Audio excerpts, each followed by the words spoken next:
Hello बंधु। तो आप सभी लोगों का राकेश ऑनलाइन क्लासेज एलकेपी में स्वागत है ना। यह वीडियो नंबर पार्ट 7 है। इससे पहले हम लोग पार्ट 6 तक अपलोड कर चुके हैं। प्रत्येक पार्ट में हम लोग 20 क्वेश्चन डिस्कस करते हैं। यदि आप चैनल पर पहली बार हैं तो चैनल को सब्सक्राइब जरूर कर लीजिएगा। और यह जो है वीडियोस देख करके आप क्लास 10th के एग्ज़ाम में साइंस के ऑब्जेक्टिव में 40/40 ला सकते हैं। ऑब्जेक्टिव में आप एग्ज़ाम देने के बाद इस सभी वीडियो को देखने के बाद ज़रूर आप ला सकते हैं, ऐसा मुझे पूर्ण विश्वास है। और मैं हर एक 5 वीडियो का एक डिस्कशन ग्रुप लाता हूं, जिसमें आपको सभी का आंसर बहुत जल्दी मिल जाएगा। ठीक है। तो इसी प्रकार यदि आप क्लास 10th में हैं या आपके कोई रिलेशन में 10th से संबंधित कोई हैं जो मेरे भाई या बहन पढ़ रहे हैं, तो उनको इस एप्लीकेशन पर या इस चैनल पर ज़रूर जुड़वाइए। क्वेश्चन नंबर 121 पहले आप पढ़ें और आंसर देने का प्रयास करें। लघु पथन के समय परिपथ में विद्युत धारा का मान क्या होता है? देखिए, लघु पथन क्या होता है कि जब आपके घर में एक रेड वाली तार और एक ब्लैक वाली तार आपस में जुड़ जाती है, तो इससे क्या होता है, शॉर्ट सर्किट लघु पथन होता है। और इसमें धारा का मान बहुत अधिक बढ़ जाता है, जिससे क्या होता है, आग लगने की संभावना भी रहती है और लग भी जाती है। क्वेश्चन नंबर 122 है ना। प्रकाश के परावर्तन के कितने नियम हैं? प्रकाश के परावर्तन के कितने नियम हैं? तो प्रकाश के परावर्तन के हैं 2 नियम। अच्छा, परावर्तन पूछे या क्या पूछ दे, अपवर्तन। परावर्तन पूछे या क्या पूछे, अपवर्तन। तो इस दोनों के कितने नियम होते हैं? 2। क्वेश्चन नंबर 123 किसी बल्ब से है 220 वोल्ट पर 2 एम्पियर की धारा। अच्छा, 220 वोल्ट किसका मान है? V का मान है। और धारा किसका मान है? I का मान है। तो हमसे पूछा है प्रतिरोध माने R बराबर होता है V/I। और V का मान है 220 वोल्ट और I का मान है 2 एम्पियर। तो 2 से 220 जाएगा 110 ओम। चलिए जल्दी से चले। Question number 124। यहाँ तक क्या आपको अच्छा लग रहा है, समझ में आ रहा है ना? चलिए क्वेश्चन नंबर 124 है। ये क्वेश्चन कितनी बार आ चुका है कि किसी माध्यम के अपवर्तनांक का मान क्या होगा? अब तो याद हो गया होगा, sin I/sin R। Question number 125 कहता है 1 किलोवाट घंटा इसमें से क्या होगा, है ना। तो देखिए, 1 किलो में पहला नंबर तो होगा 1000। इसमें 1000 है नहीं, है ना। इसमें 3600 है, तो ये भी नहीं होगा, ये भी नहीं होगा, बचेगा यही दोनों। तो आप इस चीज़ को याद रख सकते हैं, या मैं आपको समझाता हूँ। 1 किलो में वाट में 1000 वाट होगा। और घंटा को यदि मिनट में बदलेंगे तो 60 से गुना, और फिर सेकेंड में बदलेंगे तो 160 और गुना। तो 60 को 60 से करेंगे 36, क्या को 0 हो जाएगा, 1 2 3 4 5, यानी 10 की पावर 5 वाट। और यदि हम इस 3 दशमलव यहाँ 6 दे देते हैं, 1 दशमलव दिए इसलिए 1 0 यहाँ बढ़ा देंगे, ठीक है। और वाट को हम लोग क्या बोलते हैं, जूल बोलते हैं। यहाँ वाट और यहाँ second, watt second watt second को क्या बोलते हैं, जूल। तो देखिए 3.6 गुने 10 का पावर 6 जूल। आप इसे ऐसे याद रख सकते हैं, हमने ऐसे याद रखा है 3.6, और जहाँ ख़त्म वही पावर हो जाएगा 3.6 गुने 10 का पावर 6 जूल, ठीक है। क्वेश्चन नंबर 126 समतल दर्पण है। ये वही दर्पण है जिसमें आप सुबह सुबह उठते हैं और अपने मुंह को चेकअप करते हैं कि आपका हुलिया ठीक है या नहीं, चाहे वह कोई भी हो, है ना। तो उसमें प्रतिबिंब जो होता है कैसा बनता है, तो आपका मुंह और इसका मुंह दोनों को सेम दिशा में रहता है, यानी काल्पनिक होता है। क्या होता है? काल्पनिक। क्वेश्चन नंबर 127 बताइए, विभवांतर का एसआई मात्रक क्या होगा? 4 ऑप्शन है। चलिए बिल्कुल सही। विभवांतर का एसआई मात्रक आपका हो जाएगा वोल्ट। विभवांतर का एसआई मात्रक क्या हो जाएगा? वोल्ट हो जाएगा। ठीक है, विभवांतर का एसआई मात्रक क्या होगा? वोल्ट होता है। अब यहाँ से हम आपसे पूछते हैं, बताइए वाट किसका मात्रक है? सही बात, वाट किसका मात्रक है? शक्ति का मात्रक है। किसका मात्रक है? शक्ति का। बताइए तो वाट किसका मात्रक है? तो वाट है शक्ति का मात्रक। शक्ति को ना P से सूचित करते हैं और P बराबर होता है VI। यदि आप यहाँ से P का P रखते हैं, ये फॉर्मूला पूछा भी जाता है, P बराबर VI। V की जगह पर रख देंगे IR इंटू आई, तो यहाँ से P बराबर हो जाएगा, I को I से गुना करेंगे I स्क्वायर R, यानी I स्क्वायर R। ठीक है, अगला बताइए एम्पियर किसका मात्रक है? विद्युत धारा का। ओम किसका मात्रक है? प्रतिरोध का। चलिए क्वेश्चन नंबर 128, सोडियम कार्बोनेट। देखिए सोडियम है तो Na होना चाहिए, तो Na सब में है, यहाँ स्मॉल a होगा। ठीक है, कौन सा a होगा? Small a। कहता है कार्बोनेट मतलब CO3 CO2, ई नहीं होगा, ई नहीं होगा। अब यहाँ जो H लग गया है इसको कहते हैं बाय, लेकिन इसमें H नहीं है, Na2CO3। याद रखें क्या होगा? Na2CO3। 129 नंबर, कार्बोनिल समूह को किस से सूचित किया जाता है? ये क्वेश्चन हम आपको पार्ट नंबर 6 में दिए थे पिछले वीडियो में, लेकिन आप लोगों ने इसका उत्तर नहीं दिया।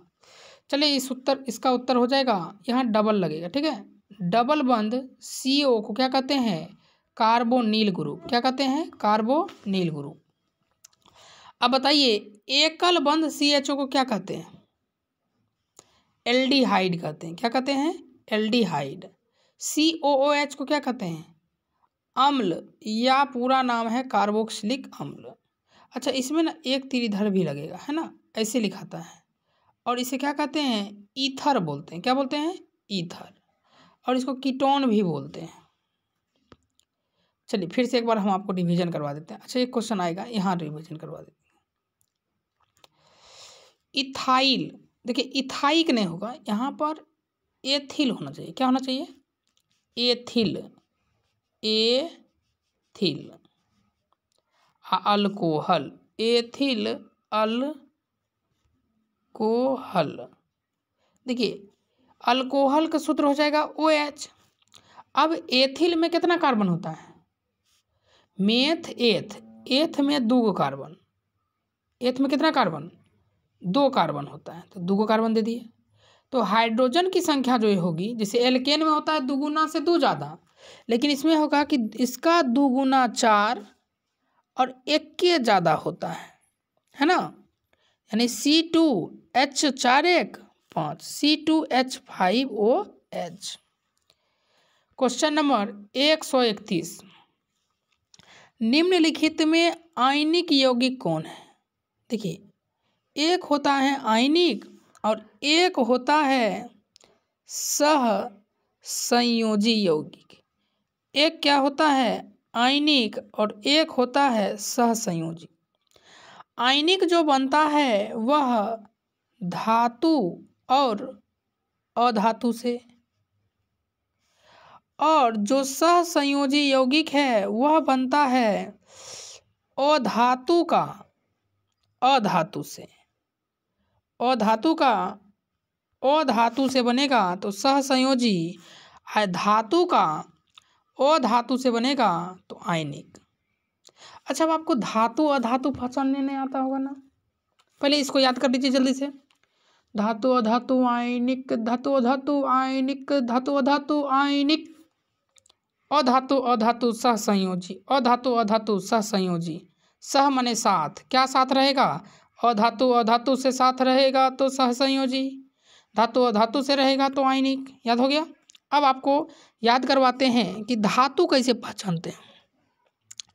यदि किसी तत्व के अंत में मो का उच्चारण स्थान आए, यदि किसी तत्व में मो का उच्चारण स्थान आए तो धातु, और यदि किसी तत्व में नो का उच्चारण स्थान आए तो अधातु। याद रहेगा, यदि किसी तत्व में मो का उच्चारण आए, लास्ट में मो का उच्चारण आए तो धातु।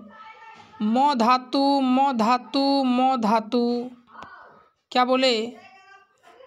मो धातु, मो धातु, मो धातु। और यदि नो रहे अधातु, नो रहे अधातु। ध्यान से देखिए, कार्बन अधातु है। अच्छा, आयनिक कौन होता है? जिसमें एगो धातु एक अधातु। कार्बन अधातु है हाइड्रोजन, देखिए कार्बन नो अधातु, हाइड्रोजन नो अधातु। ये अधातु अधातु हो गया, तो सहसंयोजी हो गया। कार्बन नो अधातु, ऑक्सीजन नो अधातु, इसका मतलब यह भी सहसंयोजी यौगिक हो गया। कैल्शियम धातु हो गया। क्लोरीन अधातु हो गया। तो ये हो गया धातु अधातु, और धातु अधातु से ही बनता है आयनिक यौगिक। क्या आज के बाद आप आयनिक यौगिक पहचान सकते हैं ना? चलिए, बहुत बढ़िया। अगला है एकल बंध OH क्रियाशील मूलक को क्या कहते हैं? एकल बंध OH को कहते हैं अल्कोहल। क्या कहते हैं? अल्कोहल। अच्छा, कीटोन का क्या होता है? तो डबल बंध CO होता है, डबल बंध CO। एल्डिहाइड का क्या होता है? CHO। अच्छा, एक कभी कभार अम्ल का पूछा जाता है, तो अम्ल का होता है COOH, पूरा नाम है कार्बोक्सिलिक अम्ल। अच्छा, डबल बंध, एक सिंगल बंध O और फिर सिंगल बंध रहता है, इसको ईथर कहते हैं। क्या कहते हैं? ईथर। ठीक है, चलिए इतना ही काफ़ी है। क्वेश्चन नंबर 133 कहता है मीथेन, मेथ माने एक कार्बन, और हाइड्रोजन की संख्या दुगुना से 2 ज़्यादा, इसका मतलब 4 हाइड्रोजन यहाँ लग जाएगा, है ना? 4 हाइड्रोजन। कहता कितने सहसंयोजक? देखिए, जब भी सहसंयोजक पूछे ना तो गिनना आसान है। सहसंयोजक माने बंध गिनना है, 1 2 3 4। कितने हो जाएंगे? 4। 100 क्वेश्चन नंबर 34 आ गए। Question number 134। चलिए ठीक है, क्वेश्चन नंबर 134, निम्नलिखित में कौन अवकारक है?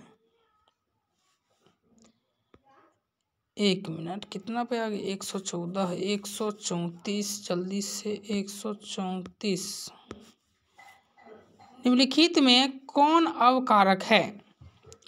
कौन है इसमें से जो अवकारक है? आपको इस प्रश्न का उत्तर कमेंट बॉक्स में बताना है। नहीं होगा तो हम लोग अगले पार्ट में डिस्कस कर लेंगे। चलिए, क्वेश्चन नंबर 135 कहता है इथाइल अल्कोहल। इथाइल अभी अभी देखे थे, क्या होता है सूत्र? C2H5OH, ये होता है इथाइल अल्कोहल। कहता है किस प्रकार के श्वसन में बनता है? इथाइल अल्कोहल जो कि शराब है, यह किस प्रकार के श्वसन में बनता है? बताइए जल्दी से। अवायवीय। किसमें? अवायवीय में। अगला प्रश्न 136, किसमें अलैंगिक जनन मुकुलन द्वारा होता है? तो मुकुलन द्वारा दुग्ध जीव में होता है, एगो ईस्ट में और एगो हाइड्रा में, है ना? ओजोन परत पाई जाती है स्ट्रेटोस्फीयर। किसमें? स्ट्रेटोस्फीयर। परागकोश आपने देखा होगा कि पराग कोश जब फूल वगैरह तोड़िएगा तो एक ऐसा बर्फ जैसा मिलता है ना, ऐसा रहता है। और इस पराग कोश के अंदर में क्या भरे रहते हैं, यही हमसे पूछा है। तो पराग कोश के अंदर में क्या भरे रहते हैं, पराग कण रहते हैं। क्या रहते हैं, पराग कण। क्वेश्चन नंबर 139, ग्वाइटर अथवा घेघा रोग पनपता है। ग्वाइटर क्या होता है, ग्वाइटर जैसे ये आदमी है, ये आदमी का गला जो होगा ना फूल जाएगा। क्या हो जाएगा, फूल जाएगा, है ना। इसको ग्वाइटर या घेंघा रोग कहते हैं। तो ये आयोडीन की कमी से होता है। किसकी कमी से, आयोडीन की कमी से। अच्छा आप बताइए, चीनी की कमी से कौन सा रोग होता है, चीनी वाला। अच्छा चीनी कम कौन पीता है, तो जिसे डायबिटीज हो जाता है। क्या हो जाता है, डायबिटीज। तो उसमें एक हार्मोन नहीं रहता है, वो हार्मोन है इंसुलिन हार्मोन की कमी से होता है। कथी, इंसुलिन। और रक्त की कमी से एनीमिया रोग हो जाता है। किसको, एनीमिया। अगला है, बहुत आसान क्वेश्चन है, द ऑरिजिन ऑफ स्पेसीज। क्या पढ़ेंगे, ओरिजिन, ओरिजिन स्पेसीज। ये पुस्तक है, किसने लिखी, डार्विन ने लिखी। चलिए तो क्वेश्चन नंबर, चलिए थोड़ा सा हम लोग कर ही लेते हैं। आज से हम लोग सेशन बढ़ा देते हैं, 40 क्वेश्चन डिस्कशन करते हैं, ठीक है, 40 क्वेश्चन, ताकि जल्दी जल्दी हो। क्वेश्चन नंबर 141, विद्युत फ्यूज विद्युत धारा के किस सिद्धांत पर कार्य करता है। ये तो बहुत आसान क्वेश्चन है। किस सिद्धांत पर कार्य करता है, ऊष्मीय सिद्धांत पर कार्य करता है। किस सिद्धांत पर, ऊष्मीय सिद्धांत पर। चलिए क्वेश्चन नंबर 142, किसी कुंडली का प्रतिरोध मतलब आर ज्ञात करने का सूत्र है। आर बराबर होता है भी बटा आई, या भी आई आर को गुना करेंगे तो आई आर, तो आई आर बराबर भी हो जाएगा, ठीक है। 143, बैटरी से कौन सी धारा, तो बैटरी से आप ज़्यादा दूर बिजली भेज सकते हैं क्या, नहीं ना, तो ज़्यादा दूर नहीं भेज सकते हैं, इसलिए बैटरी से दिष्ट धारा। कौन सा, दिष्ट। ज़्यादा दूर भेज सकते हैं तो एसी होता है, प्रत्यावर्ती धारा। कहता है दाढ़ी बनाने में किस प्रकार के दर्पण का प्रयोग किया जाता है, अवतल। इसमें तो कोई ज़्यादा समय ही नहीं लगेगा। विभवांतर का ऐसा मात्रक पीछे पढ़े हैं, वोल्ट। धारा का मात्रक एम्पियर, और आवेश का ऐसा मात्रक कूलम, और शक्ति का ऐसा मात्रक वाट। शक्ति में एक फॉर्मूला होता है P बराबर वी आई। P बराबर V की जगह पर क्या होता है आई आर, और इसको फिर से I से गुना करेंगे, तो I को I से गुना करेंगे तो क्या हो जाएगा आई स्क्वायर आर। प्रकाश के अपवर्तन के कितने नियम हैं, देखिए परावर्तन बोले या अपवर्तन, कितने नियम हैं, 2 नियम हैं। एक वोल्ट कहलाता है, देखिए वोल्ट, V बराबर फॉर्मूला होता है W by Q, W by Q, Q V बराबर W बाय क्यू, यानी वोल्ट का फॉर्मूला पूछा है। तो W माने कार्य, कार्य का ऐसा मात्रक जूल, और आवेश का ऐसा मात्रक कूलम, यानी जूल प्रति कूलम। क्या देखेंगे, जूल प्रति कूलम। ऑप्शन नंबर बी हो जाएगा, ठीक है ना। अच्छा ये जो आ गया है साइंस 750 रामबाण, टोटल क्वेश्चन हम लोग इसमें करेंगे 1000 करेंगे, ठीक है ना, जिसमें से 750 क्वेश्चन नए नए देखने को मिलेंगे, और 250 क्वेश्चन जो बच गए हैं ये आपको रिपीटेड मिलेंगे, जैसे कि रिपीटेड मिल रहा होगा, है ना। और ये आपको कहाँ मिल जाएंगे, तो टेलीग्राम का लिंक डिस्क्रिप्शन में मिलेगा, या सर्च कीजिए राकेश ऑनलाइन क्लासेज, और लास्ट में लिखना ना भूलें LKP, ये नाम आप लिखेंगे तो आप जुड़ जाइएगा। श्वसन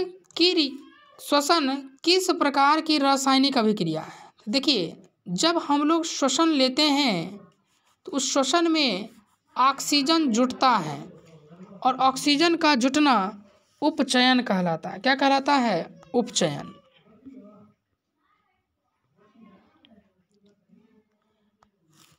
कौन विद्युत का सर्वोत्तम सुचालक, सुचालक मतलब विद्युत धारा का प्रवाह उस तार से बहुत ही आसानी से होता है, कौन है ऐसा, तो चांदी सबसे अच्छा सुचालक पदार्थ है। सबसे सर्वोत्तम, सबसे अधिक सुचालक पदार्थ कौन है, चांदी। कहता है आवर्त सारणी के उदग्र स्तंभ, उदग्र माने से होता है ना खरा खरा लाइन, कितने होते हैं? ये होते हैं संख्या में 18। कहता है उदग्र को कहते क्या हैं? तो वर्ग कहते हैं। क्या कहते हैं? वर्ग। और क्षैतिज लाइन को क्या कहते हैं? आवर्त बोलते। क्या बोलते हैं? आवर्त। और इसकी संख्या कितनी होती है? 7। अच्छा, यहाँ अपर रूप है, तो अपर रूप से क्वेश्चन ये बनता है कि कार्बन के कितने अपरूप हैं? तो कार्बन के मुख्यतः 2 अपरूप हैं, ऐसे 3 हैं। कौन कौन है? एक है हीरा, एक क्या है? हीरा। एक है ग्रेफाइट, क्या है? ग्रेफाइट। और एक है फुलरीन, क्या है? फुलरीन। ठीक है। अगला क्वेश्चन है निम्नलिखित में कौन उपधातु है? तो बहुत आसान सा है, Sb एंटीमनी। पीतल क्या है? तो पीतल एक मिश्र धातु है। देखिए पीतल के लिए हम ट्रिक बनाते हैं, पी-ता-जी, है ना। पी से पीतल, पीतल बनता है किससे किससे बनता है? तो तांबा और जिंक से। तांबा और जिंक से। तांबा और जिंक को मिला देंगे क्या बनेगा? पीतल बनेगा। ठीक है। अगला प्रश्न है अम्लीय विलयन में, अम्लीय विलयन का, अम्लीय माने अम्ल, अम्ल का पीएच मान 7 से कम होता है। चलिए देखिए इसके लिए हम आपको बताते हैं, एक पीएच स्केल होता है। क्या होता है? एक पीएच स्केल होता है, जैसे आप लोग के पास स्केल होता है ना प्रकार बॉक्स में, वैसे ही स्केल होता है। अब इस स्केल में क्या रहता है? यहाँ रहता है 0 और मैक्सिमम रहता है 14 और बीच में एक वैल्यू रहती है 7। यदि 7 से कम होता है वैल्यू तो वह हो जाता है अम्लीय, और 7 से अधिक होता है तो उस वैल्यू को बोलते हैं क्षारीय। क्या बोलते हैं? क्षारीय। क्या बोलते हैं? क्षारीय। 7 से कम रहेगा तो अम्लीय, 7 से अधिक रहेगा तो क्षारीय, और बिल्कुल 7 हो जाएगा तो उसे उदासीन कहते हैं। तो यहाँ अम्लीय पूछा है, तो अम्लीय का पीएच मान क्या होगा? 7 से कम। ठीक है। चलिए क्वेश्चन नंबर 154, 154 है सरलतम हाइड्रोकार्बन कौन है? कहता है इस 4 ऑप्शन में सबसे सरल, सबसे आसान कौन है? तो याद रखिए सबसे आसान है एक कार्बन के साथ 4 हाइड्रोजन, जिसे हम मीथेन कहते हैं। ये सबसे सरल, सबसे आसान हाइड्रोकार्बन है। कूटपाद किसमें पाया जाता है? बहुत आसान है। कूटपाद किसमें पाया जाता है? अमीबा में। अमीबा में क्या पाया जाता है? कूटपाद, और इसी से वो अपना भोजन वगैरह करता है। पुष्पी पौधों में जो पुष्प वाला पौधा होता है जिसमें फूल वगैरह फड़ता है, कहता है वो लैंगिक जनन, यानी जनन माने नया नया जीव बनाते हैं, लैंगिक जनन करते हैं। किसके द्वारा? तो वो करते हैं फूलों द्वारा। किसके द्वारा करते हैं? फूलों द्वारा। उसके फूल में ही 2 जनन अंग पाए जाते हैं, एक होते हैं पुंकेसर और एक होते हैं जायांग या स्त्री केसर। जब ये दोनों आपस में मिलते हैं या कोई भौरा आकर के मिलाता है तब जाकर के बीज का निर्माण होता है। निम्नलिखित में कौन उत्सर्जी अंग है? उत्सर्जी अंग क्या होता है? तो वह अंग जो हमारे शरीर से हानिकारक पदार्थ को बाहर निकाल देता है, वह अंग कहलाता है उत्सर्जी अंग। और वह अंग कौन सा है? देखिए आँख करता है क्या?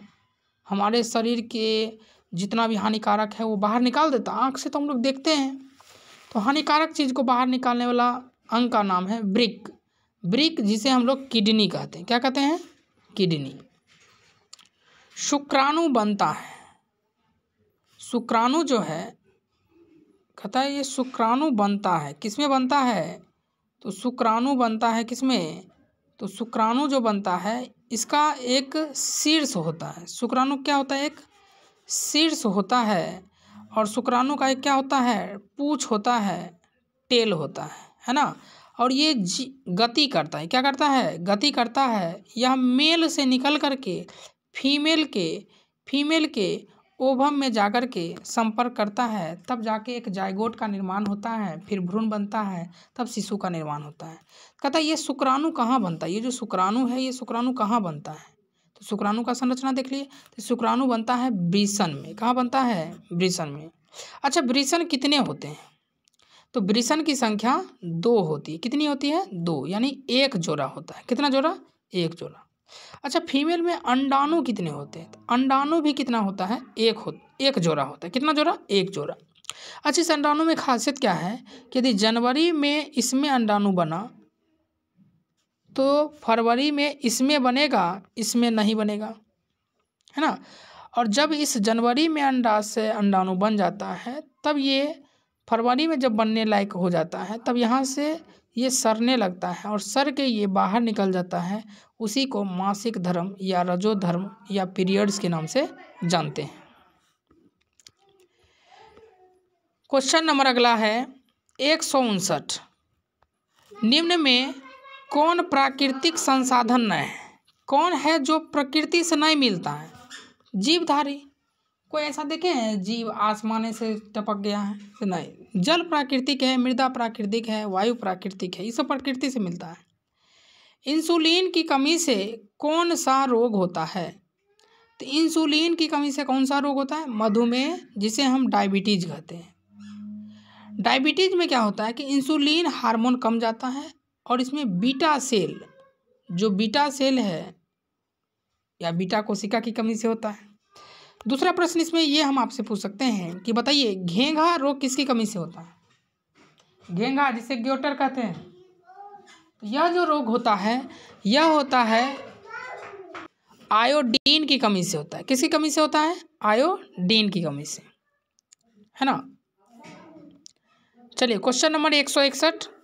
समतल दर्पण द्वारा बना प्रतिबिंब होता है। तो बताए थे ना, समतल दर्पण द्वारा बना प्रतिबिंब क्या होता है? काल्पनिक होता है। ठीक है, चलिए इतना ही रहने देते हैं, हम लोग अगले वीडियो में करेंगे। चलिए तो हम लोग अगले वीडियो में करेंगे 161 से 200 तक करेंगे। ठीक है, 161 से। अब हमने नियम चेंज कर दिया। नियम क्या चेंज कर दिया? प्रत्येक दिन हम लोग 40 क्वेश्चन का ग्रुप करेंगे। प्रत्येक दिन हम लोग कितना क्वेश्चन डिस्कशन करेंगे? 40 क्वेश्चन डिस्कशन करेंगे, क्योंकि 20-20 क्वेश्चन बनाने में भी उतना ही टाइम लगता है। इससे अच्छा 40 ही प्रश्न का डिस्कशन क्यों ना किया जाए, ताकि आप लोग को भी ज़्यादा से ज़्यादा जल्दी जल्दी ख़त्म हो जाए। तो चलिए आज से आपका क्या हो गया?